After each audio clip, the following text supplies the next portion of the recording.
Bismillahirrahmanirrahim. Alhamdulillahirabbil alamin.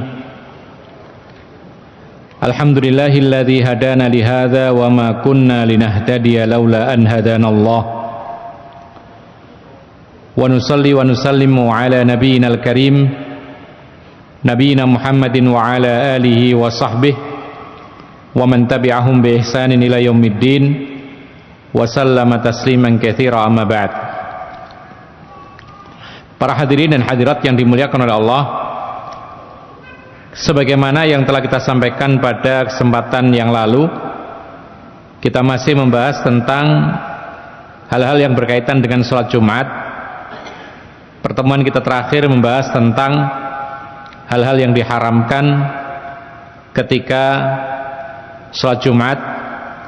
Maka pada malam hari ini kita akan membahas al-maslahatul ashirah fi sunanil Jum'ah, yaitu tentang sunnah-sunnah hari Jumat.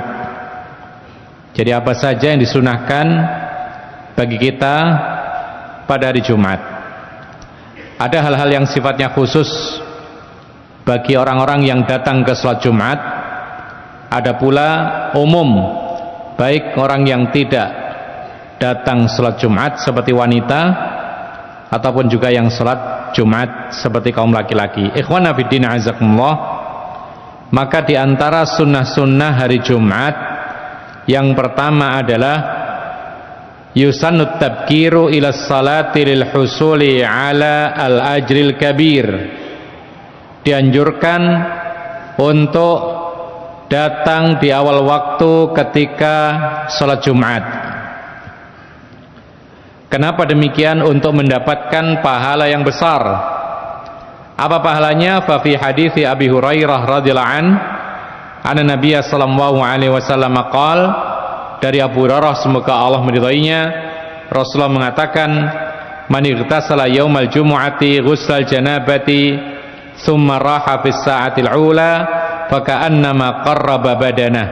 Nabi mengatakan, barang siapa mandi hari Jumat seperti mandi jinabat, kemudian berangkat pada saat pertama, maka seakan-akan ia bersedekah dengan menyembelih seekor unta. Wa man raha bis saati tsaniyati fa ka'annama qarraba baqaratan. Barang siapa berangkat pada saat kedua, maka seakan-akan dia sedekah, yaitu menyembelih seekor sapi. Wa man raha bis saati tsalitsati fa ka'annama qarraba kabshan aqran. Barang siapa yang berangkat di saat yang ketiga, maka sama halnya dia bersedekah dengan menyembelih seekor kambing bertanduk. Wa man raha bis sa'atir rabi'ati fa ka'annama qarraba dajajah. Barang siapa berangkat di saat yang keempat, maka sama halnya ia bersedekah dengan menyembelih seekor ayam. Wa man raha bis sa'atil khamisati fa ka'annama qarraba baydah. Barang siapa berangkat di saat kelima, maka sama halnya ia bersedekah sebutir telur. Fa idza kharajal imamu hadaratil malaikatu yastami'una dzikra. Apabila sang imam, yaitu khatib, telah hadir, maka para malaikat segera hadir, yaitu menutup caratannya dalam riwayat yang lain. Kemudian para malaikat pun ikut menyimak khutbah Jumat. Kaum muslimin dan muslimat yang dimuliakan oleh Allah, inilah yang disebut dengan tabkir. Tabkir itu dari bakkara yubakkiru, yaitu berpagi-pagi, datang lebih awal sebelum kedatangan sang khatib. Makanya kita sebagai makmum sebisa mungkin datang ketika Jumatan sebelum sang khatib datang. Kenapa demikian? Karena dengan kedatangan kita di awal waktu sebelum sang khatib datang, maka kita mendapatkan pahala sedekah.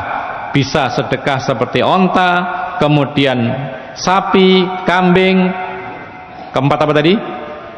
Ayam, kemudian telur.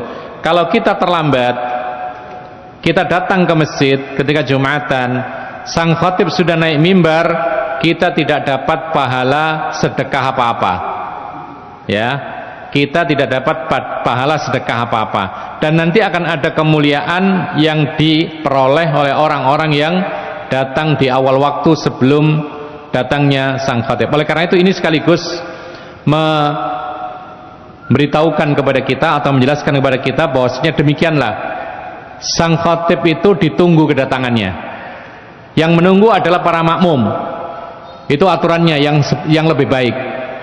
Jadi khatib ditunggu, sang makmum menunggu, bukan sebaliknya. Khatib datang duluan, ya, jam 11 datang, kemudian tengok-tengok kosong, nggak ada orang, baru kemudian 1-2 datang, akhirnya kemudian orang-orang yang datang belakangan tidak mendapatkan pahala-pahala sedekah yang disebutkan tadi.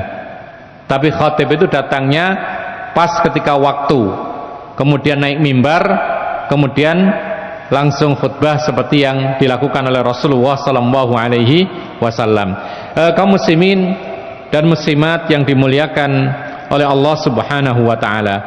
Seperti yang kita dengarkan tadi bahwa siapa yang berangkat di saat pertama, ada kedua, ada ketiga sampai kelima, maka para ulama mengatakan bahwa tabkir, datang di awal waktu itu waktunya dibagi menjadi 5. Ya, kapan mulainya, kapan paling awal, maka terjadi perbedaan pendapat yang sangat banyak. Tapi kita ingin pendapat yang paling kuat adalah ketika matahari sudah terbit. Ya, karena apa? Karena sebelum matahari terbit, orang masih sibuk dengan sholat subuh, berzikir, kemudian paling tidak sholat syuruk. Setelah itu baru dihitung saat pertama.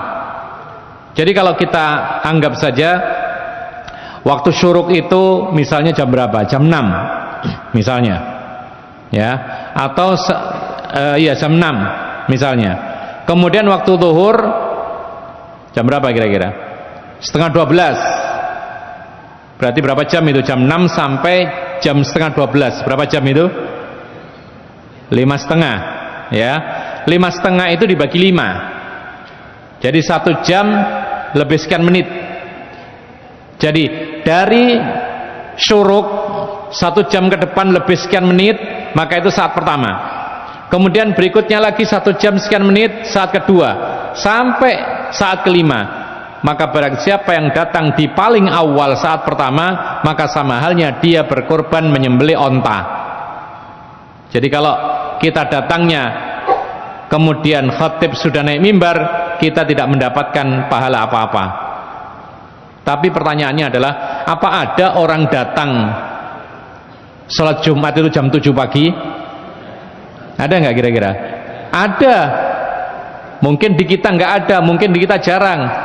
Kalau antum haji atau umroh, nah itu bisa melihat bagaimana orang-orang itu ketika Jumatan itu rebutan tempat, terutama di Medina.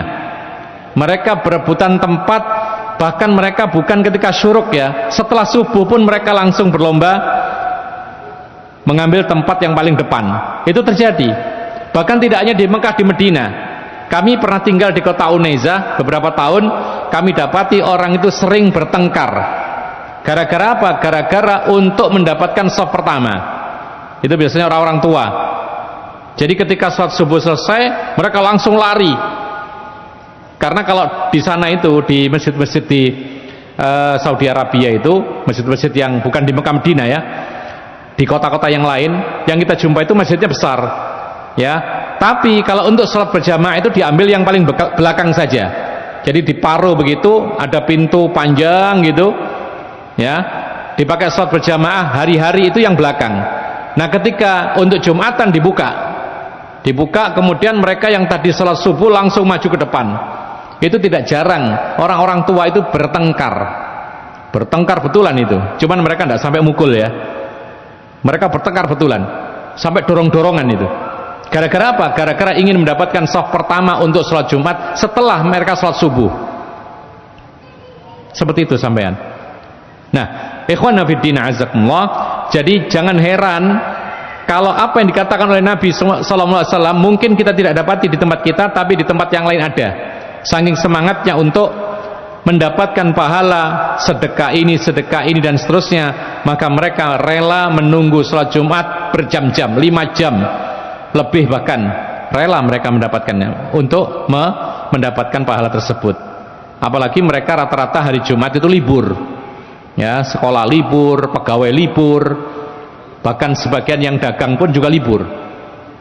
Jadi mereka berebut tempat saf pertama untuk hadir di sholat Jumat pada saat masih sangat pagi. Itu terjadi. Ikhwan fiddin a'azzakumullah. Berikutnya, ketika Rasulullah menyebutkan yang pertama kali adalah siapa yang datang di awal waktu, yaitu pada saat yang pertama, maka sama halnya dia berkorban atau menyembelih seekor unta. Baru kemudian urutannya setelah unta adalah sapi, baru setelah sapi adalah kambing.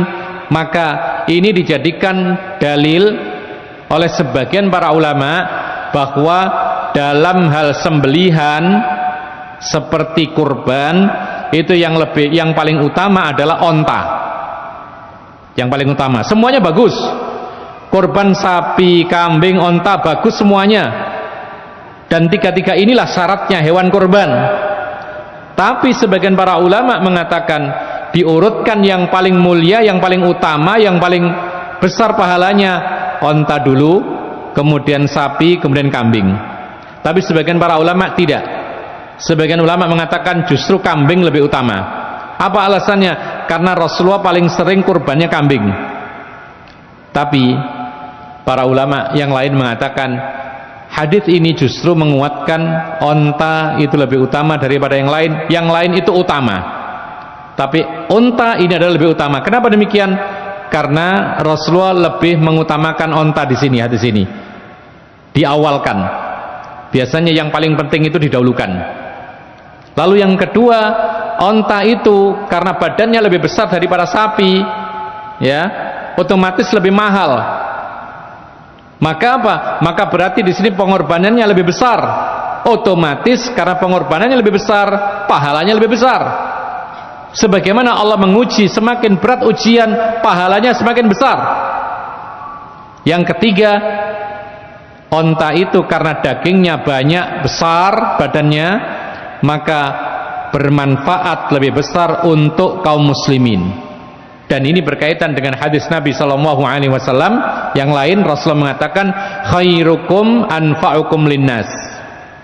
Orang yang terbaik di antara kalian adalah yang paling bisa memberi manfaat kepada orang lain. Jadi kalau kita punya hewan yang besar, manfaatnya lebih banyak kepada kaum muslimin, ini justru lebih baik, atau bahkan lebih baik daripada ketika kita menyembelih binatang yang kecil, kemudian manfaatnya pun juga terbatas. Nah sekarang kalau tidak ada onta bagaimana? Ya di bawahnya onta ada sapi. Maka dari hadis ini sebagian para ulama mengatakan sapi lebih utama daripada kambing. Nah kaum muslimin dan muslimat yang dimuliakan oleh Allah Subhanahu wa taala. Tetapi ini sekali lagi berkaitan dengan masalah khilafiyah, tidak perlu dipertentangkan karena semuanya baik. Ada orang sukanya korban kambing, silakan. Ada orang sukanya korban sapi, silakan. Ya, bahkan di suatu tempat itu di daerah kami itu jarang orang mau pembagian daging kambing. Sehingga kalau semua pada korban kambing nggak kemakan. Maka saat itu kondisi tertentu demikian, maka dianjurkan berkorban selain kambing karena akan lebih bisa bermanfaat untuk kaum muslimin.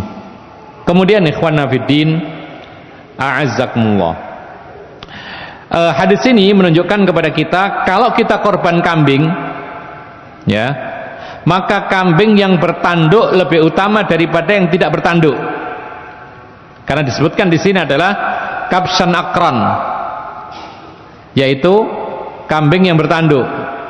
Pertanyaannya adalah apa urusannya tanduk? Kan tidak dimakan juga, ya. Maka para ulama mengatakan demikianlah Nabi Muhammad SAW ketika berkorban kambing, beliau memilih kambing yang bagus, yang bertanduk, yang terlihat, yaitu kejantanannya kelihatan, nyata, nampak. Yang putih bersih yang dipilih oleh Nabi kalau kambing itu. Jadi dia pilih jantan yang putih bersih kemudian bertanduk. Tapi para ulama mengatakan ini hanya masalah keutamaan saja. Artinya apabila seorang itu menyembelih kambing yang tidak bertanduk tetap sah, karena itu bukan syarat tanduk itu. Ya, apabila seorang menyembelih kambing betina, boleh nggak untuk kurban? Boleh, hanya saja jantan lebih afdal. Ya, oleh karena itu ikhwan nafiddin azakumullah, yang tidak boleh itu adalah kalau menyembelih kambing yang belum genap setahun, karena Rasulullah mengatakan la tadbahu illa musinnah, jangan nyembelih kurban kecuali yang sudah cukup umur. Para ulama mengatakan kambing dikatakan cukup umur ketika umurnya setahun, sapi dikatakan cukup umur ketika umurnya berapa? 2 tahun. Onta dikatakan musinnah cukup umur ketika genap 5 tahun. Ya, kalau kerbau bagaimana? Kerbau disamakan dengan sapi. Kalau genap 2 tahun maka boleh disembelih sebagai kurban. Itu menjadi syarat. Jadi kalau kurban kita beli kambing yang belum cukup umur, ya tidak sah kurban kita. Syarat yang lain contohnya apa? Tidak boleh cacat. Disebutkan oleh Nabi, jangan disembelih binatang cacat, kakinya patah satu misalnya, ya, binatang yang sangat-sangat kurus karena sakit dan lain sebagainya. Adapun masalah jantan kemudian bertanduk warna putih, maka ini hanya penyempurna saja. Ma'asyiral muslimin rahimakumullah. Lalu dalam riwayat yang berikutnya, waqala aidan man ghassala yaumal jumu'ati waghtasala wa bakkara wabtakara kana lahu bikulli khatwatin yahtuha ajru sanatin siyamiha wa qiyamiha. Kata Nabi sallallahu alaihi wasallam, barang siapa yang mencuci kepalanya pada hari Jumat lalu mandi seperti mandi jinabat, kemudian datang di awal waktu dan menyimak khutbah, maka dia setiap langkahnya akan mendapatkan pahala 1 tahun berpuasa dan qiyamul lail. Jadi harus ada apa? Ada mandinya. Mandi seperti mandi jinabat, kemudian datang di awal waktu, meskipun apa? Meskipun waktu yang kelima tidak masalah. Yang penting jangan keduluan khatib. Makanya ibu-ibu ingatkan anak-anak laki-lakinya, ingatkan suaminya, atau siapapun kaum laki-laki di rumah, kalau Jumatan jangan kedahuluan khatib naik mimbar. Kenapa? Tidak mendapatkan pahala yang disebutkan oleh Nabi tadi. Pahala apa? Sedekah ini dan itu. Lalu yang kedua, orang yang datang Jumatan sebelum khatib naik mimbar, dia setiap langkahnya ke masjid, maka dia dihitung mendapatkan pahala puasa setahun dan qiyamul lail setahun. Satu langkahnya. Ini luar biasa.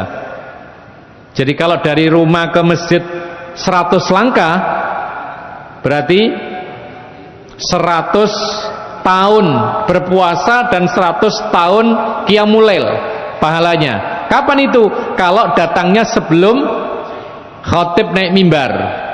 Kalau kebanyakan kan enggak. Atau banyak di antara kita ini yang nunggu dulu, sudah adzan atau belum, ya, sudah assalamualaikum atau belum ini khatibnya, baru lari-lari. Tidak dapat, sayang kalau gini. Ya, usahakan datang sebelum khatib naik mimbar, akan mendapatkan pahala sedekah yang disebutkan tadi, dan mendapatkan pahala setiap langkahnya, pahala 1 tahun puasa dan 1 tahun qiyamul lail. Ini luar biasa ini. Kemudian ikhwan nafiddin azakumullah, wa yusanul ikhtisalu fi yaumiha li hadithi Abi Hurairah al-madhi man ightasala yaumal jum'ati ghusal janabati, dan seterusnya. Yang kedua, yang pertama tadi apa? Datang di awal waktu kalau bisa sebelum khatib naik mimbar. Ini yang pertama, sunnahnya Jumatan.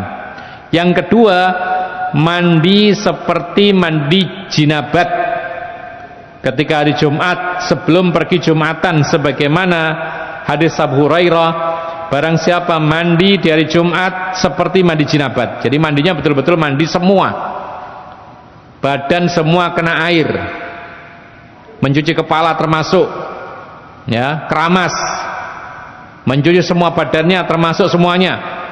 Dan ada sunnahnya mandi diawali dengan apa? Mencuci tangan, kemudian mencuci bagian-bagian yang ada kotorannya termasuk kemaluannya, kemudian mencuci kepala, lalu wudhu, baru kemudian mencuci semua badannya. Itulah mandi jinabat yang sempurna. Wa yambagil hirsu alaihi wa adamu tarkih. Sepatutnya seorang muslim berusaha keras tidak meninggalkan mandi Jumat. Wa bi khasatin li ashabir rawaihil kariha. Lebih-lebih lagi sebagian di antara kita yang punya bau badan. Ada di antara kita yang memiliki bau badan khas. Ya, itu sangat ditekankan. Mandi Jumat sangat ditekankan. Bila perlu mandinya betul-betul bersih. Ya. Bahkan dia katakan wa minal ulama iman aujabahu li hadithi Abi Sa'id Al-Khudri radhiyallahu anhu marfu'an ghusl jumu'ati wajibun ala kulli muhtalim. Sebagian ulama sampai ada yang mewajibkan hukum mandi Jumat. Kalau wajib berarti ditinggalkan dosa. Jadi ada sebagian para ulama mewajibkan mandi Jumat. Sebagaimana hadis Abi Sa'id Al-Khudri, beliau mengatakan mandi Jumat itu wajib bagi setiap orang yang balik. Dikatakan wajib di sini. Cuman para ulama mengatakan bahwasanya apa? Bahwa ini bukan perkataan Nabi tapi perkataan sahabat Nabi. Tapi paling tidak ketika tidak ada yang menyelisihi, maka ini bisa dikatakan sebagai dalil. Namun mayoritas para ulama mengatakan ada dalil yang memalingkan dari wajib kepada sunnah. Seperti hadis barang siapa yang wudhu ketika Jumatan maka itu sudah baik. Namun barang siapa yang mandi maka mandi lebih baik. Maka mayoritas para ulama mengatakan bahwa mandi Jumat itu hukumnya sunnah.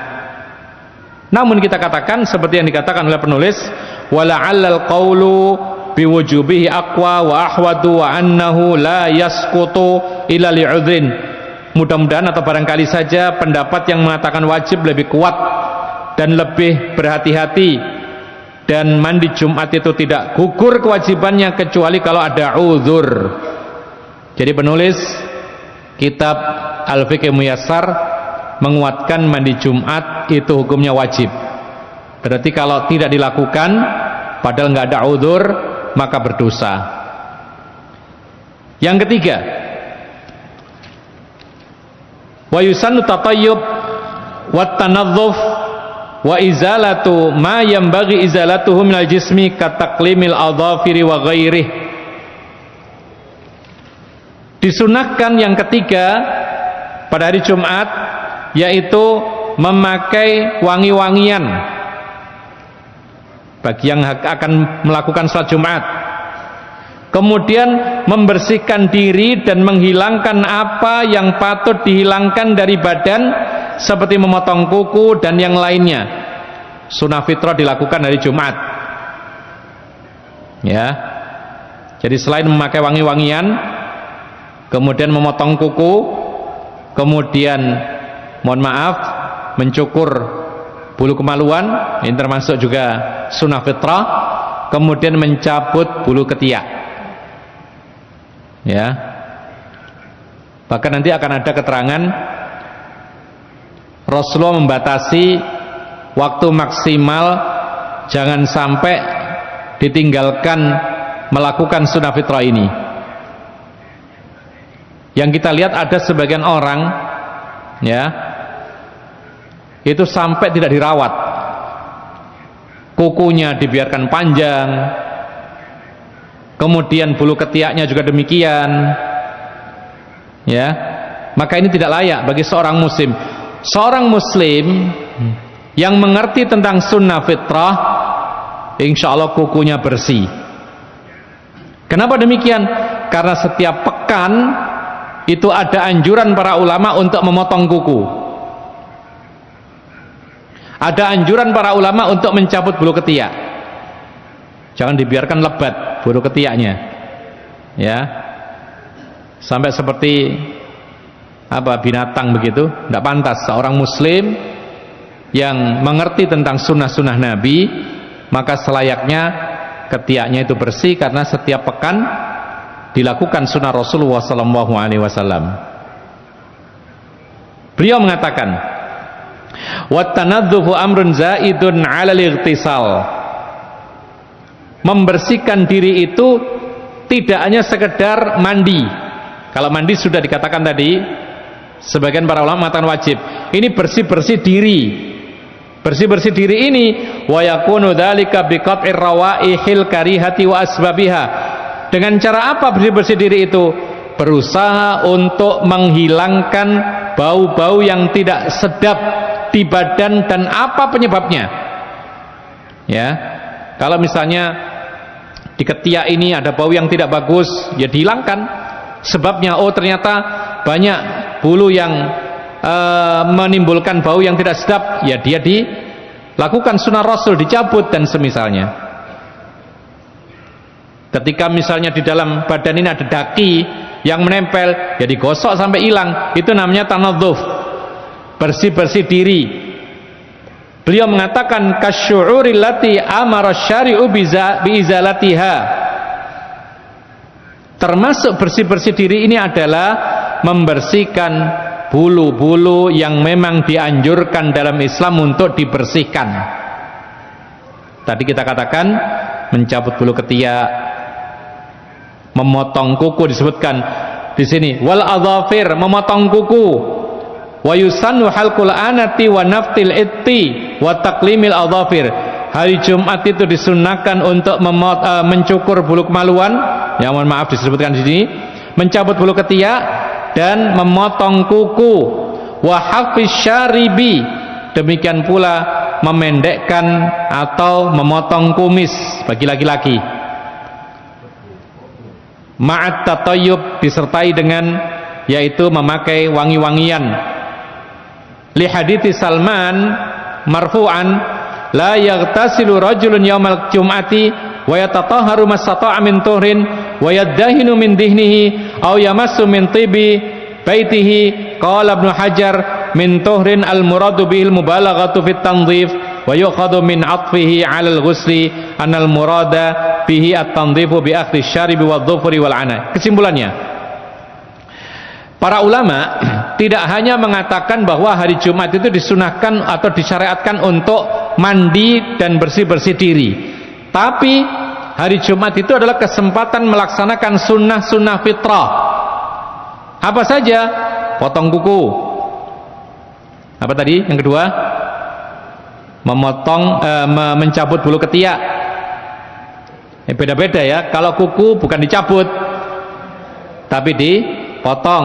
Kalau ketiak dicabut. Ya mohon maaf. Kalau bulu kemaluan dicukur. Itu aturan dalam Islam. Ya. Dan Rasulullah menjelaskan seperti ini tanpa kemudian menyembunyikan. Jadi nggak perlu kita mengatakan, oh ini kok masalah-masalah kayak gitu dibahas di masjid sih. Rasulullah membahasnya bahkan biasanya di masjid, karena ini ilmu dan kita berpahala melakukannya. Ya. Yang keempat, sunnah fitrah diantaranya adalah memendekkan kumis bagi laki-laki. Para ulama mengatakan 4 hal ini termasuk aktivitas bersih-bersih diri, dan bersih-bersih diri itu dianjurkan ketika hari Jumat.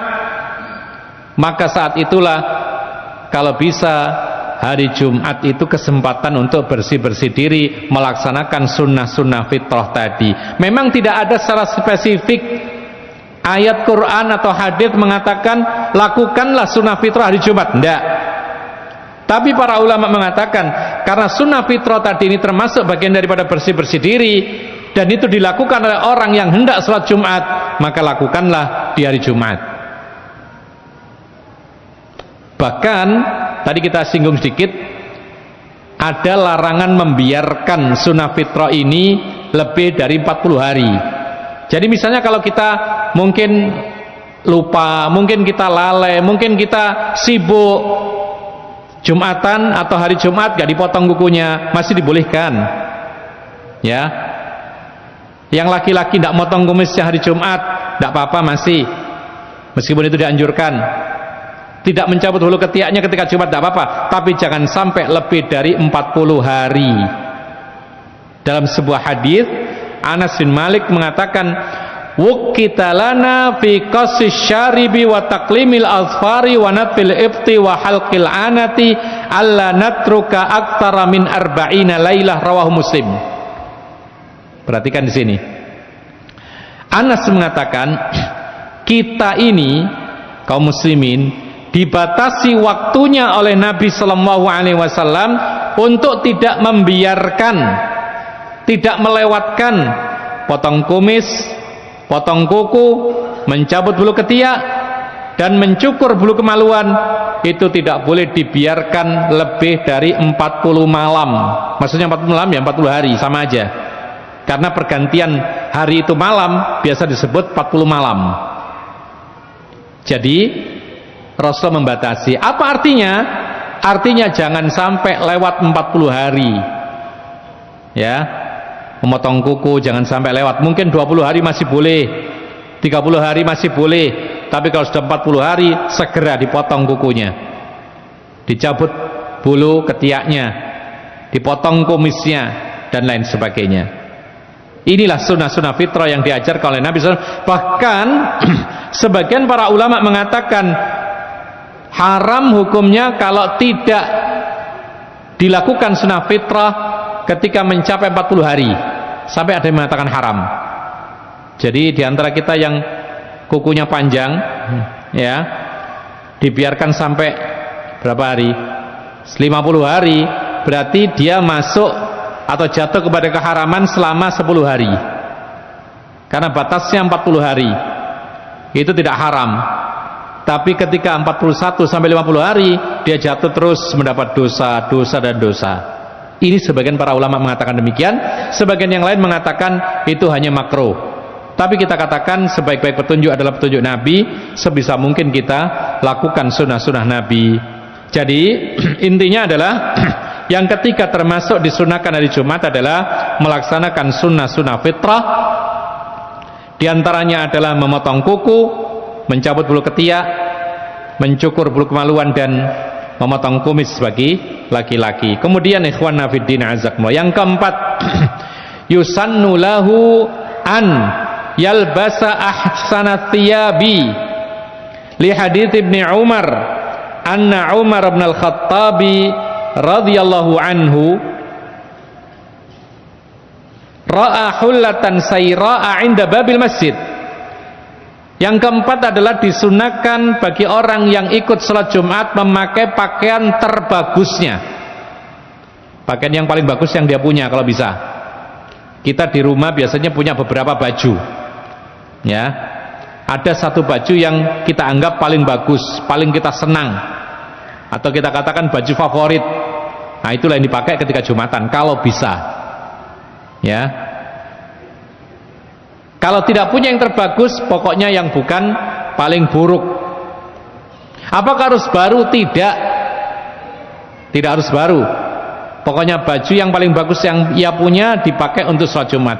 Didasari oleh hadis Umar bin Khattab, tatkala dia melihat ada baju yang sangat bagus dijual di dekat pintu masjid, faqala, maka dia mengatakan, ya Rasulullah, lawishtaraita hadhihi falabistaha yaumal jum'ati walil wafdi idza qadimu alaik. Umar ketika melihat ada baju bagus dijual di dekat pintu masjid, ya, Umar mengatakan, wahai Rasulullah,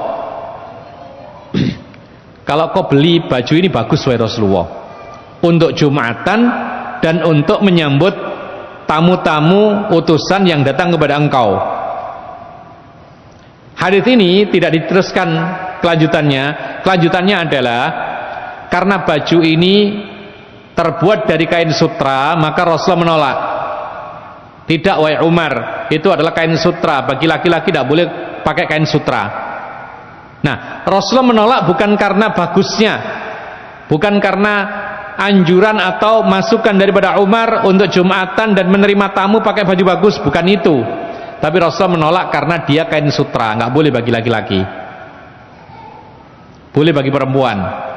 Dari sini para ulama mengatakan, di sini disebutkan Wa qad istadalla bil Bukhari radhiyallahu rahimahullahu ala lubsi ahsani thiyabil jum'ah. Imam Bukhari berdalil dengan hadis ini, yaitu mengatakan bahwa disunahkan ketika Jumatan memakai pakaian terbaiknya.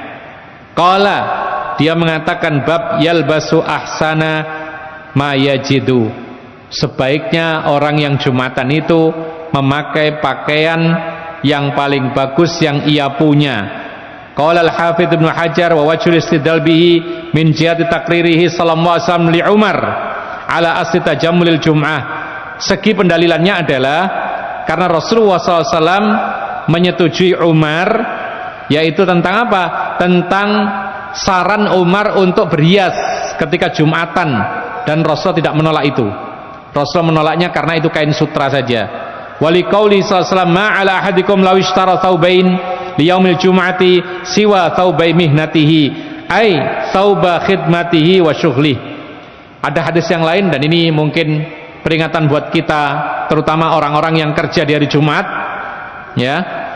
Rasulullah pernah mengatakan, kenapa sih orang-orang itu tidak memakai 2 helai baju untuk hari Jumat, bukan 2 helai baju pegawainya, bukan 2 helai baju yang dipakai kerja. Jadi Rasulullah pernah melihat ada orang Jumatan pakai baju ke sawah ke ladang.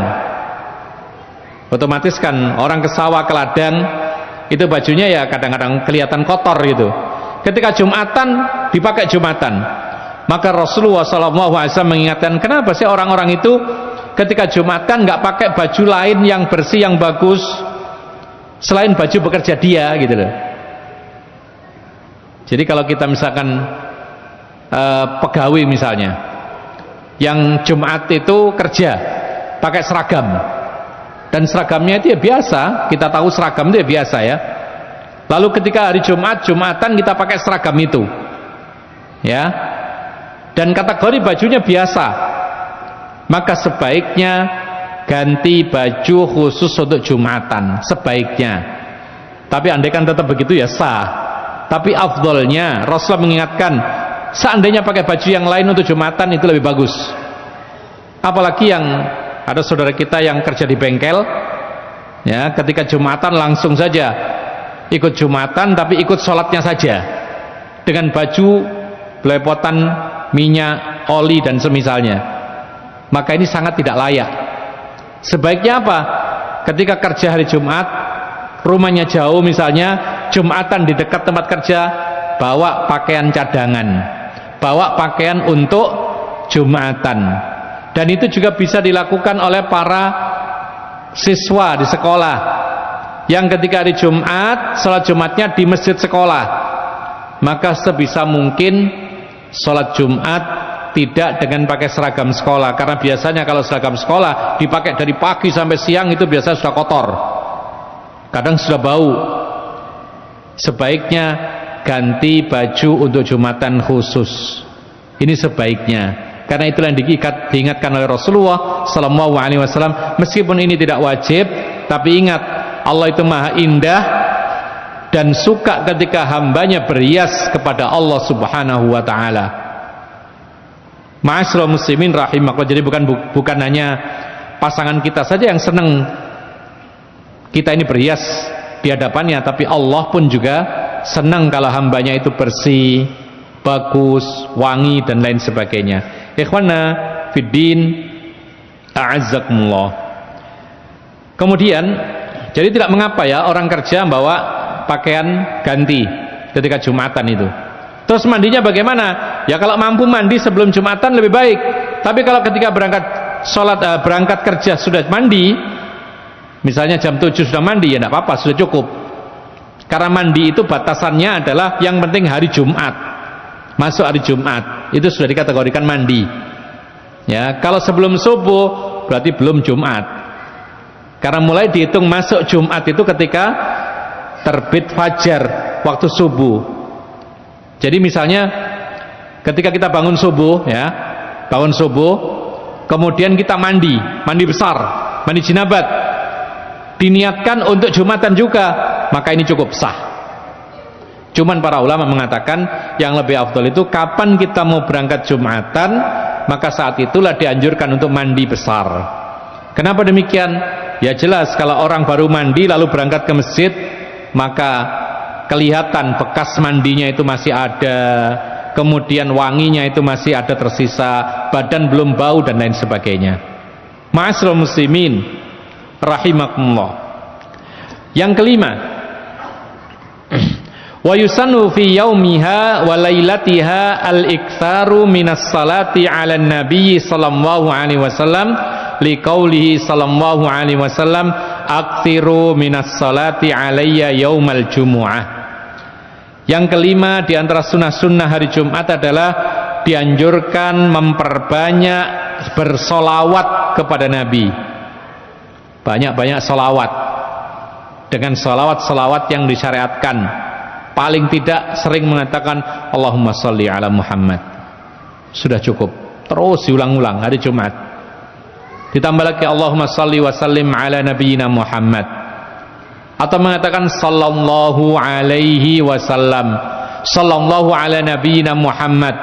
Yang penting ada lafaz-lafaz salawat, shalla yusolli, usolli ala nabiyyi Muhammad dan lain sebagainya. Bila perlu salawat Ibrahimiyah, sering baca. Ya, Allahumma sholli ala Muhammad wa ala ali Muhammad kama shallaita ala Ibrahim wa ala ali Ibrahim. Sering-sering membaca ini di hari Jumat, dan ini berlaku siapa saja meskipun tidak sholat Jumat. Ya, sering. Karena ini dianjurkan oleh Nabi sallallahu alaihi wasallam.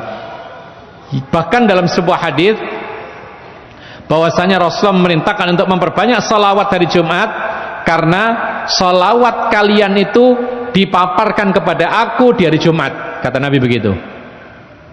Lalu ada bertanya, wahai Rasulullah, bukankah jasad engkau nanti sudah hancur?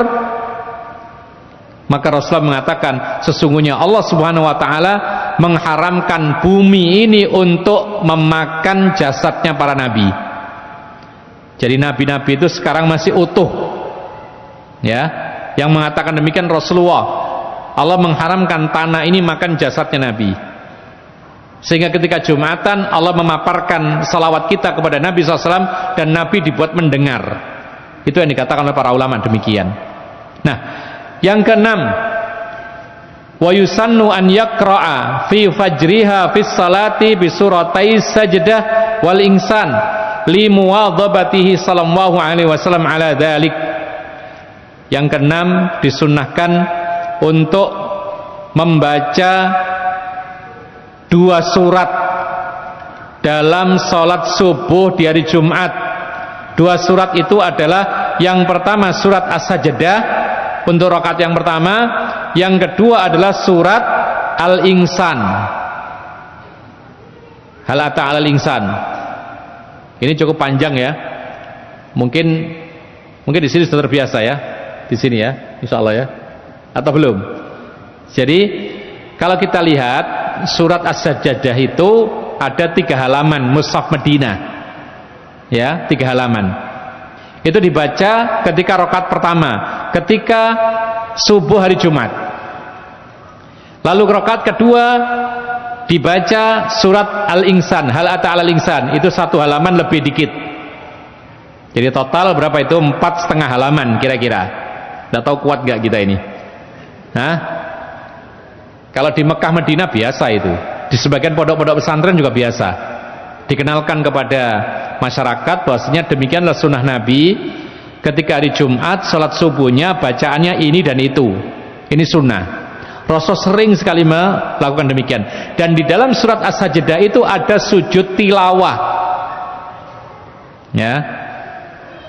Sebelum pertengahan surat As-Sajdah itu ada ayat tentang sujud, maka dianjurkan untuk sujud tilawah.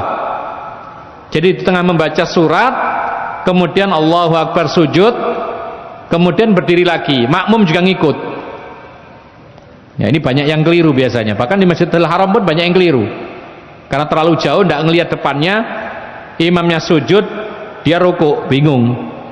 Akhirnya takbir lagi, berdiri, kemudian dia sami Allahu liman hamidah, padahal itu takbir lagi. Jadi termasuk di antara sunnah Nabi ketika hari Jumat, sholat subuh hari Jumat itu yang dibaca rakaat pertama Al-Fatihah plus surat As-Sajdah, rakaat yang kedua Al-Fatihah plus surat Al-Insan. Ya. Jadi jangan, mungkin kita belum mampu, jangan heran nanti kalau suatu ketika antum sholat subuh pas hari Jumat, lu kok panjang sekali, berarti itu melaksanakan sunnah Rasul. Nanti akan ada sujud tilawahnya. Jadi jangan heran ya, karena ada sebagian orang itu ya di tempat kami itu menganggap wah ini aliran sesat ini, padahal itu melaksanakan sunnah. Bahkan ada yang mengatakan, ini orang awam mengatakan bahwasanya oh kalau di situ itu kalau Jumat subuhnya itu sholatnya 3 rakaat, dikatakan 3 rakaat, padahal ya bukan rakaat, itu sekedar sujud saja. Sampai seperti itu karena terlalu tidak tahunya. Nah seperti ini harus betul-betul belajar. Kemudian wa fi yaumiha bi suratil kahfi liqaulihi sallallahu alaihi wasallam man qara'a suratal kahfi yaumal jumu'ati sata'a lahu nurun min tahti qadamihi ila ananis sama'i yudhi'u bihi yaumal qiyamah wa ghufira lahu ma bainal jumu'atain. Dan pada hari Jumatnya, kalau tadi kan subuh, hari Jumatnya disunahkan membaca surat Al-Kahfi atau Al-Kahf, surat Al-Kahf. Jadi hari Jumat dianjurkan membaca surat Al-Kahf, ya. Dan memang hadis ini ada persisian pendapat di kalangan para ulama, tetapi pendapat yang kuat minimal hadis ini adalah hadis yang hasan. Jadi paling tidak sepekan sekali sempatkan membaca surat Al-Kahf. Panjang nggak itu? Lumayan ya. Ada sekitar 4 lembar itu kira-kira. Kalau dibaca langsung berapa menit itu? Kalau kita membaca 4 lembar berapa menit? Ya paling 10 menit, 15 menit kan gitu, atau lebih dikit. Itu subhanallah, kalau kita setiap Jumat rutin membaca surat Al-Kahfi, otomatis hafal, insya Allah. Ya, sebagaimana dulu saya punya kakek, ya, itu tidak pernah menghafal Al-Quran, tapi dia hafal surat Yasin. Hafal dia. Kenapa? Karena dia tiap malam Jumat baca itu gitu loh. Otomatis hafal dia. Jadi kalau baca itu sudah nggak pakai mushaf, jalan aja gitu. Nah, kita tidak masalah itu. Sekarang kita yang ada dasarnya di sini, setiap Jumat diusahakan membaca surat Al-Kahf. Kalau kita rutin baca itu, insya Allah otomatis hafal sendiri. Kalau kita pakai rumus hafalan Quran, ya, itu kalau kita membaca mengulang-ulang satu ayat 50 kali, insya Allah hafal. Ya Ustaz ya, kita baca 50 kali satu ayat, itu insya Allah hafal. Nah kalau kita baca surat Al-Kahfi 50 kali Jumat, insya Allah bisa hafal. Berarti 50 Jumat itu berapa bulan? Berapa? 50 Jumatan berapa bulan itu kira-kira? Ya hampir 1 tahun ya. Nah sekitar itu, hafal sendiri insya Allah. Dan kalau sudah hafal begitu enak, antum tidak bingung mencari mushaf. Ketika hari Jumat jalan aja baca sendiri, dapat pahalanya. Apa pahalanya? Yaitu membaca surat Al-Kahfi ketika hari Jumat. Rasulullah mengatakan akan bersinar buat dia cahaya dari bawah kakinya sampai ke ujung langit, menyinari dirinya pada hari kiamat. Subhanallah. Jadi di antara pahalanya membaca surat Al-Kahf atau Al-Kahfi hari Jumat, nanti di akhirat kita mendapatkan cahaya. Ingat, masing-masing kita butuh cahaya di akhirat supaya tidak tersesat, ya. Dan cahaya itu bergantung dengan iman dan amal. Semakin bagus semakin terang, sehingga tidak akan tersesat.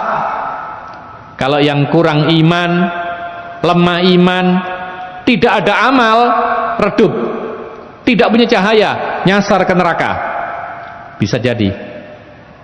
Dengan membaca surat Al-Kahfi setiap Jumat, maka kita akan diterangi oleh Allah Subhanahu wa taala di akhirat kelak sampai masuk ke dalam surga. Kemudian ditambahkan lagi oleh Rasulullah, wa ghufira lahu ma bainal jum'atain, bahkan dengan membaca surat Al-Kahfi itu setiap Jumat, kata Rasulullah, akan diampuni dosa-dosa antara satu Jumat dengan Jumat berikutnya, sepekan dihapus dosanya.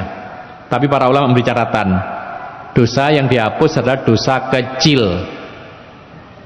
Jangan kemudian, saya Jumatan, ya bagus, lo kok mencuri, kan sudah Jumatan. Ya, kalau dagang nipu, yang penting Jumatan, tidak boleh. Menipu, mencuri dan lain sebagainya, dosa besar. Kalau pengen hilang, pengen dihapus, harus taubat. Dosa-dosa yang bisa dihapus dengan amalan itu adalah dosa-dosa kecil, demikian yang dikatakan oleh mayoritas para ulama. Jadi tidak bisa.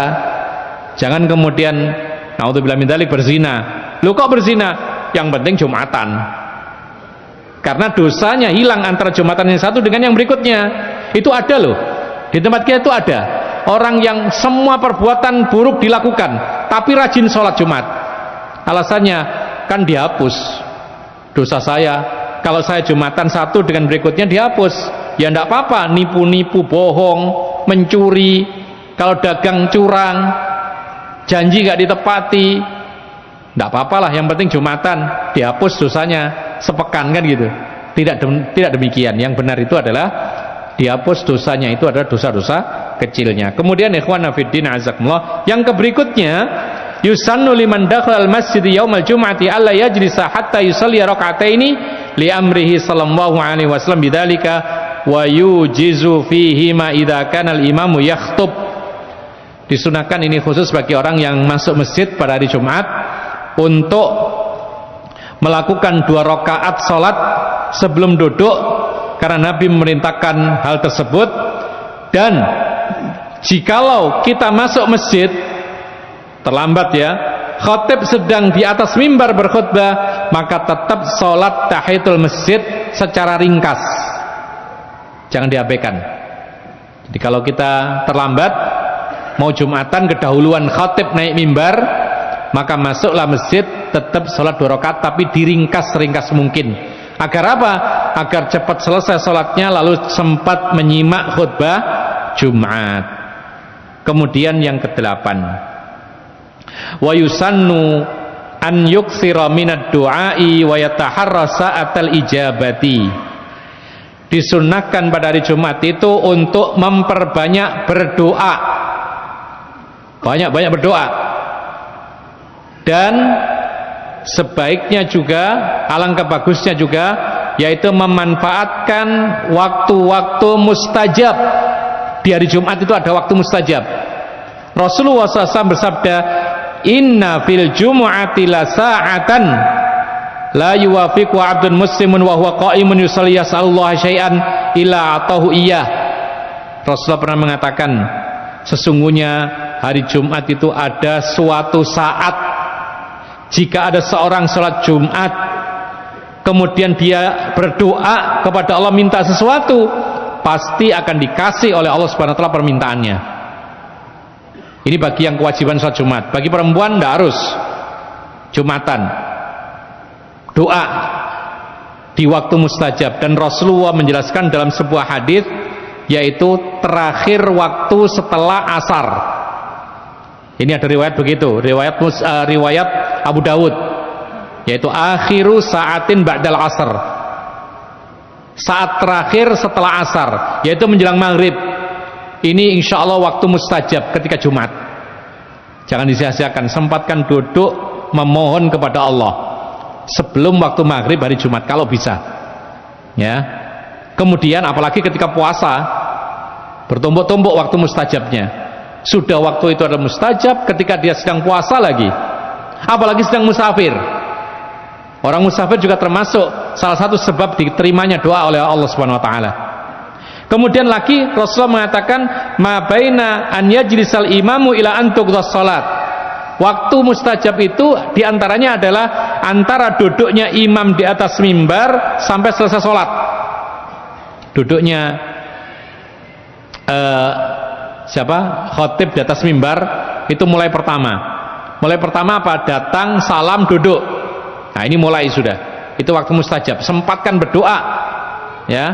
Kemudian apa? Khutbah kita nggak boleh berbicara sama sekali. Kemudian ada duduk di antara dua khutbah, sempatkan berdoa. Bila perlu doa pamungkas kita yang selama ini kita inginkan, panjatkan kepada Allah. Ketika khotib sedang duduk di antara dua khutbah, tidak harus keras-keras ya.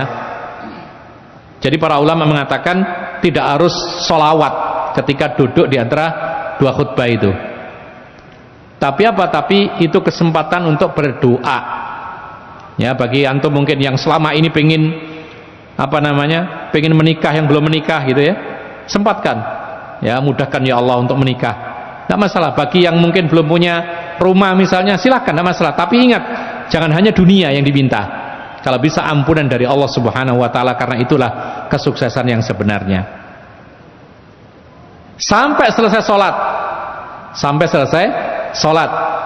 Oleh karena itu ikhwanna fiddin, a'azakumullah, ketika kita sholat ada juga waktu mustajab. Kapan itu? Sebelum salam, sempatkan doa, karena itu diperintahkan oleh Nabi Sallallahu Alaihi Wasallam. Bagi imam ketika sholat Jumat, ketika tasyahud akhir sebelum salam, kasih kesempatan orang-orang untuk memanjatkan doa, karena itu salah satu waktu yang sangat mustajab di hari Jumat terutama. Ma'asyiral muslimin rahimakumullah. Maka satu lagi permasalahan yang disebutkan oleh para ulama, apakah ada anjuran di hari Jumat khusus ini untuk memperbanyak sedekah?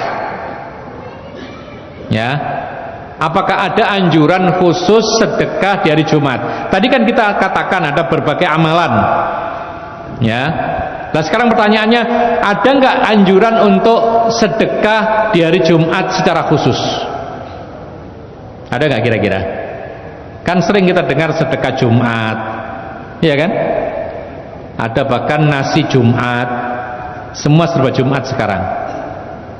Baik, kita katakan bahwasanya masalah ini terdapat silang pendapat di kalangan para ulama.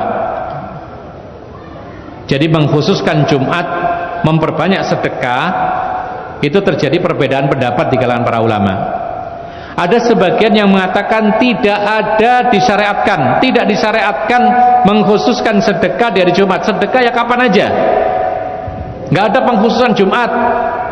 Ini sebagian mengatakan demikian. Kenapa demikian?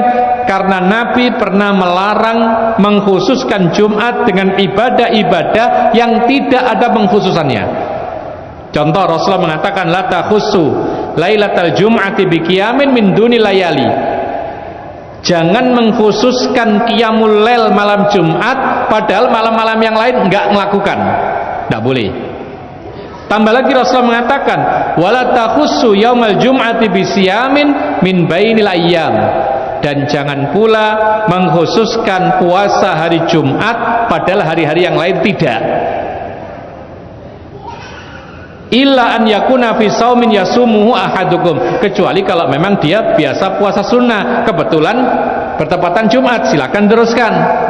Dari sini sebagian ulama mengatakan tidak boleh mengkhususkan suatu ibadah di hari Jumat kalau memang tidak ada dalil pengkhususannya.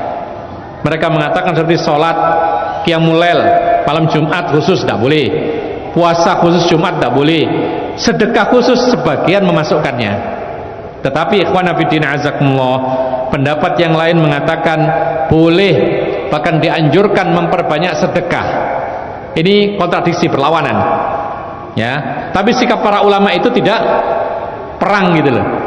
Ya, tidak kemudian saling menyalahkan, tapi mereka toleran dalam hal ini.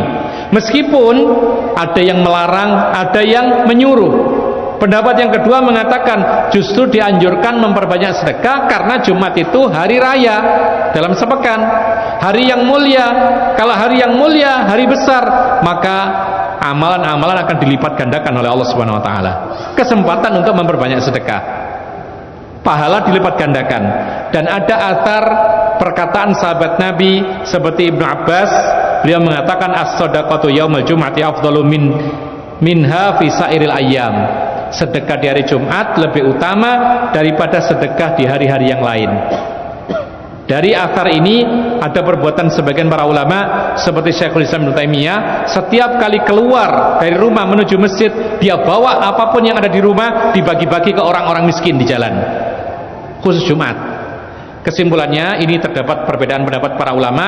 Sikap yang bijak dalam masalah ini, karena ini masing-masing ada sandarannya yang demikian, ya, yang masih umum, maka kita katakan silahkan yang ingin sedekah di hari Jumat, memperbanyak sedekah hari Jumat, tapi jangan lupakan hari-hari yang lain. Ya, kenapa demikian? Karena memang tidak ada secara spesifik pengkhususan sedekah di hari Jumat. Inilah yang bisa kita sampaikan, dan alhamdulillah kita sudah selesaikan, yaitu permasalahan hukum tentang sholat Jumat, dan insya Allah kita akan beralih pada bab-bab yang lain insya Allah. Dan mudah-mudahan Allah Subhanahu Wa Taala memudahkan kita untuk memahami apa yang kita sampaikan dan bisa mengamalkan dalam kehidupan kita. Dan akhirnya kami serahkan waktunya kepada moderator kita. Allahu a'lam.